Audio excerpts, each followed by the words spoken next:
Welcome to Founders Future, a podcast powered by Closers.io, where we dive into the journeys of innovative entrepreneurs and explore the road ahead for them and their companies. I'm your host, Zach Young, and in each episode, we uncover the stories behind impactful ventures, the challenges faced along the way, and the strategies driving their future growth. Today, we're joined by Jeremy Toler, the leader behind Movement Consulting, a team of outsourced CFOs and business experts with a heart for helping business owners succeed. Jeremy and his team are on a mission to help thousands of small business owners make more money by building businesses that are financially healthy, producing more revenue, more profit, and more cash that owners can actually take out of the business. They specialize in helping entrepreneurs move from feeling overwhelmed, lonely, confused, and frustrated to running a growing, more profitable company. The kind of business where you can finally take time off, finally earn real money, and finally have a business that works for you instead of you working endlessly for the business. Tale as old as time. Jeremy, a very, very warm welcome to Founders Future.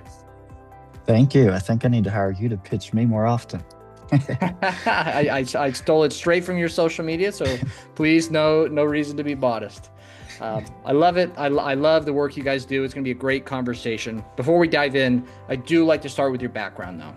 So before Movement Consulting, can you walk us through what were you doing previously and what was really your inspiration for getting into this space?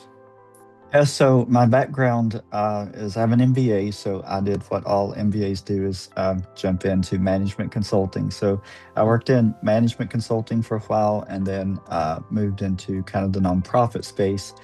Then when 2020 happened and grounded us all, I decided I actually like being home with my wife and kids. And so decided that I wasn't going to go back on the road, when the world opened up with airplanes and all the fun things, and decided that I was going to find something. And so I had a buddy that said, like, hey, I'm gonna launch a business. Can you help me? I said, sure. And then that kind of started what is now Movement Consulting. I love it. And I Yeah. mean, not a better reason to go out on your own, start your own business and be able to work from home. Because let's be honest, we're all doing this for the family at the end of the day. And now you're helping business owners do the same thing. So absolutely love that. Let's go ahead. Let's dive right into the business today. Can you walk us through, give some details about, how you structure your work with your clients, if there's any specific niches you find yourself working with, everything like that. Yeah. So how we structured is we have found that business owners really don't want to run a business. They're just really good at their craft and they want to do their craft. So we come in and try to take that off of them. However, they still own a business, so they still need to structure it. So we kind of come in and we do what we call premium onboarding. So it's where we come in and we really get to understand the why behind why they start a business. In the beginning, I always laugh. They give me a goal. There's always a goal behind the goal, and I ask really good questions to try to uncover that, because that's what I want to know is like, what really do you want this business to do for you personally, right?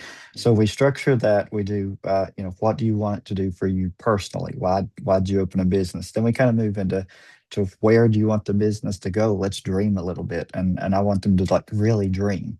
And so we structure that. I make them go away for about a week or so, chat with their significant other, and then come back for another Zoom meeting, and we really dive into it. And if they, multiple partners, multiple team members, whoever needs to be in those conversations, I ask them to have it. We meet together, and then we kind of start breaking down as to how can we understand where you're at to get you to those dreams, and what are the barriers. And so as we do that, my whole goal is to get, I call it operational clarity. I start asking those other individuals, like, what's actually going on in the company, not what you want it to be, like, what are the true values? And we break that down. And then at the end, we give them a real true document of this is your company, right? This is how it feels to work there.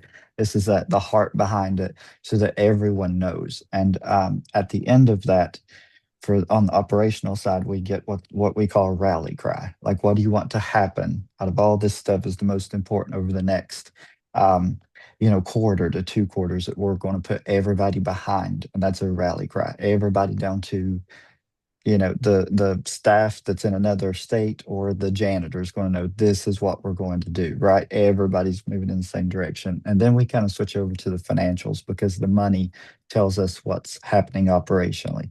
Not trying to give you a finance lesson, but there's 16 drivers that drive every business, whether you're Apple or you own a plumbing business, whatever it is, like the same 16 drivers drive it. So we look at those drivers and then we map out how can we help you reach your goals. So it's kind of Mhm. simple. Like that's what we do. I know like sometimes it sounds complicated, but we just help create a clear path to get the business owner what they want. And whether that's Yeah. more money or more time off. Some people don't want more money, they want more time.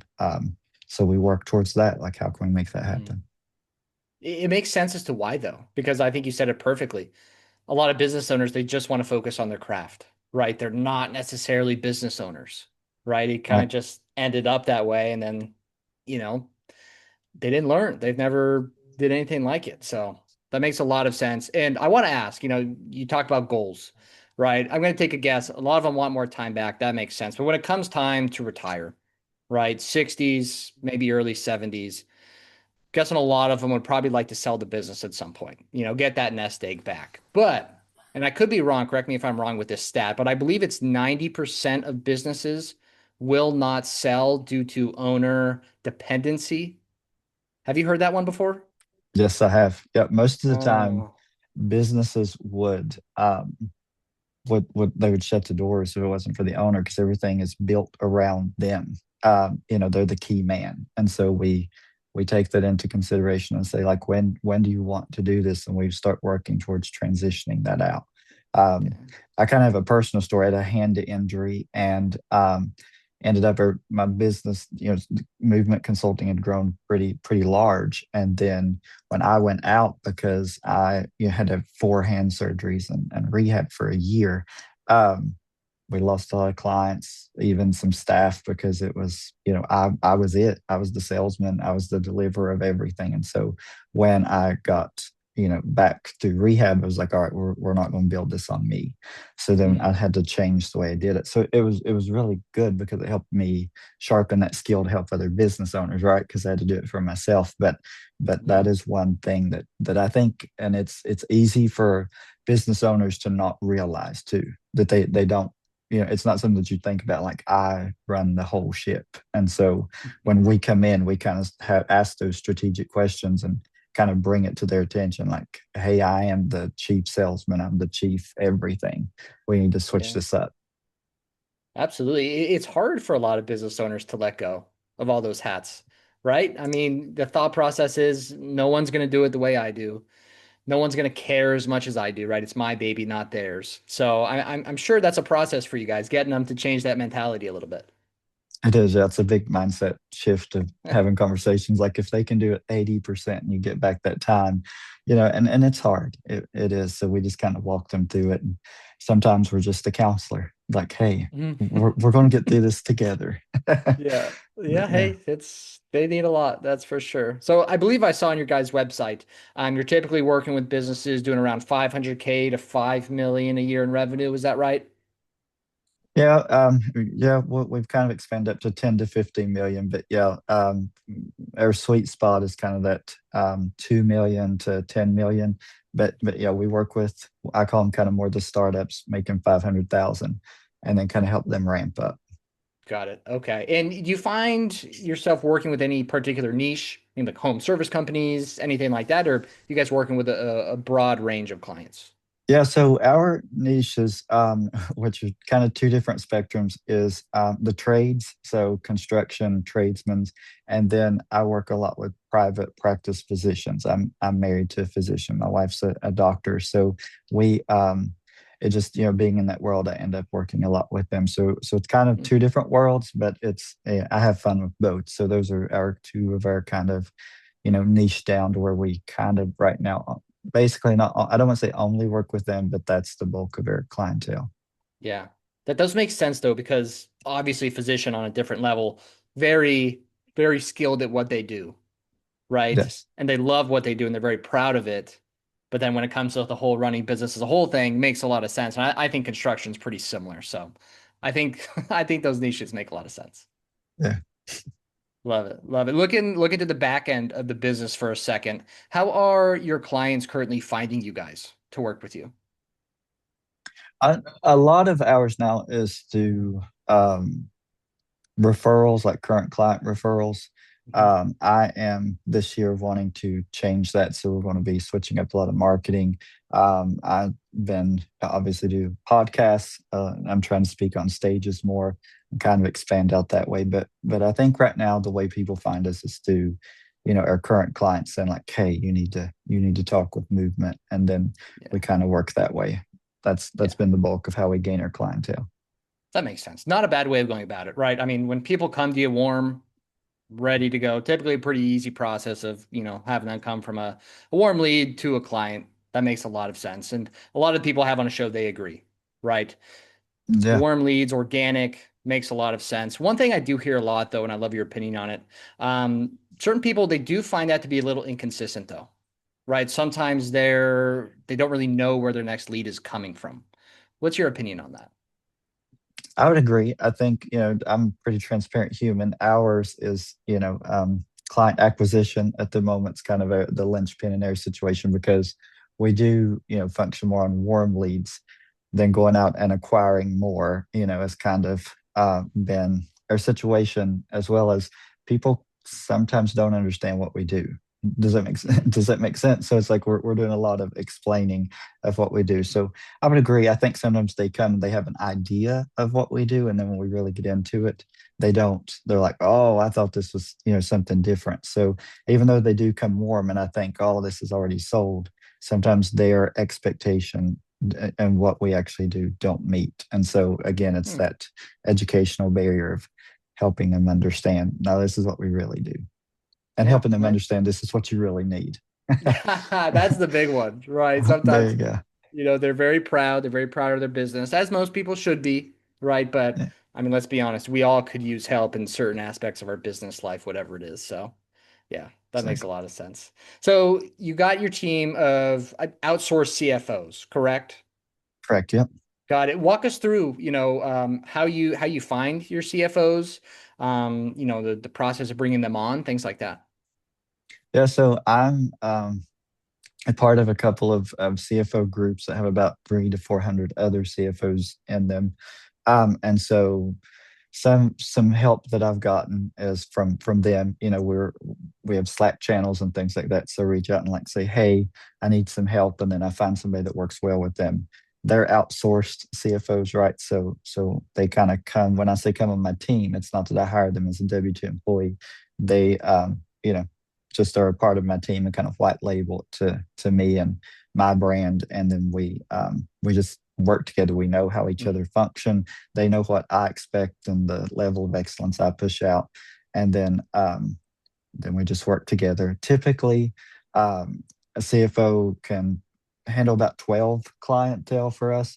So about 10, I start to look for the next CFO. Once they've got 10, then I go to find another CFO so that we're not so the operations doesn't slow down because we don't have bandwidth, if that makes sense.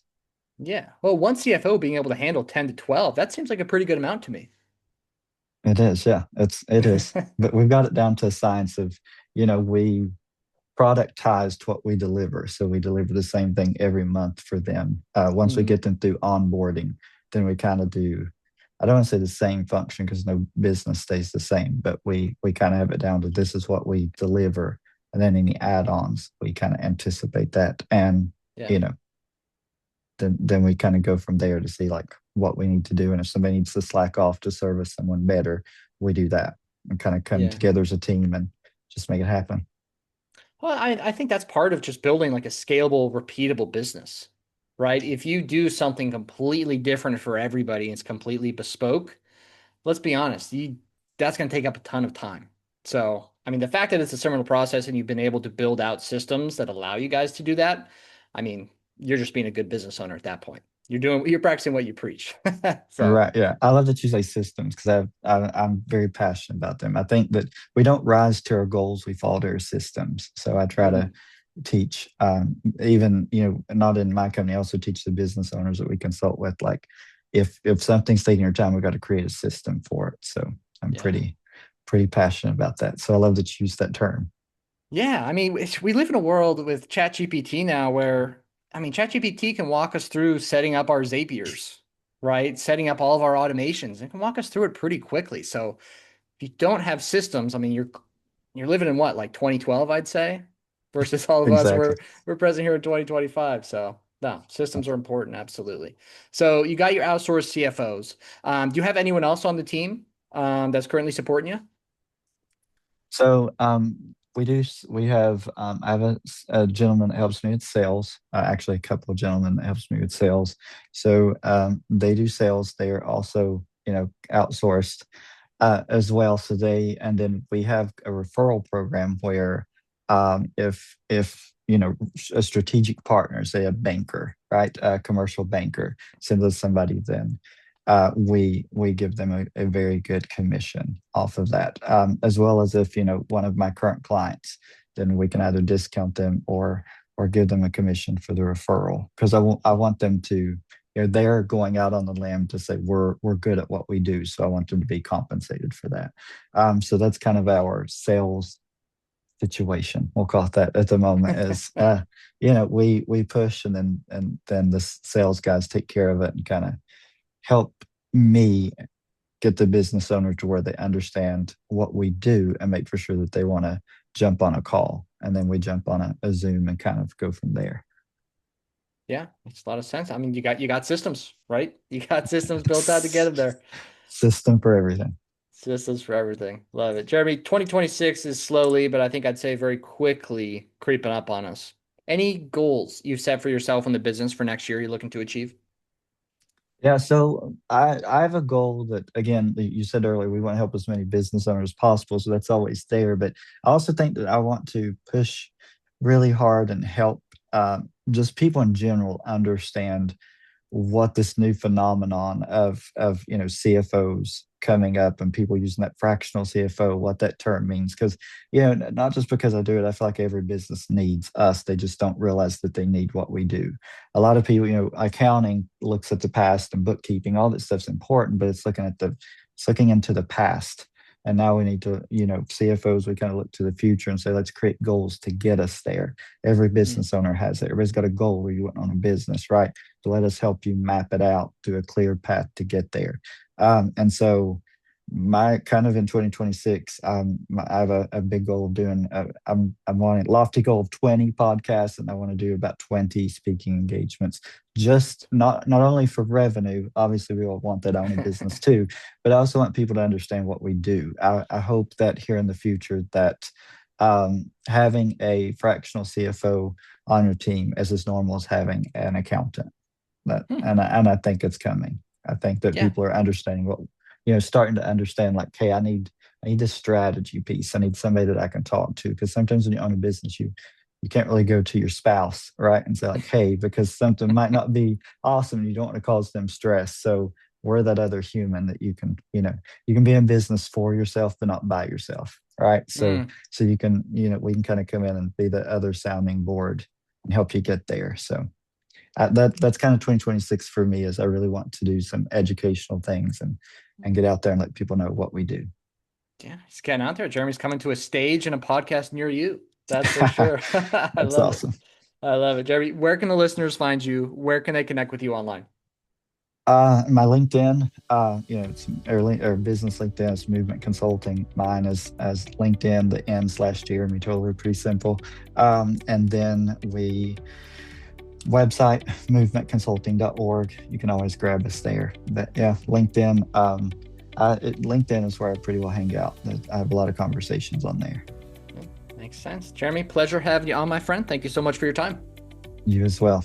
Thank you. Absolutely. And that will wrap up another inspiring episode of The Founder's Future. To our listeners, if you enjoyed this episode, make sure to go and connect with Jeremy on his LinkedIn and website. All those links will be in the show notes and description down below. And if you are a business owner, specifically a coach, consultant, or agency owner, and you're looking to scale your business, and you really want to enhance your sales and marketing efforts, visit closers.io to hop on a call with our team and discover how we went from 0 to 30 million per year in less than 3 years. Until then, keep on climbing.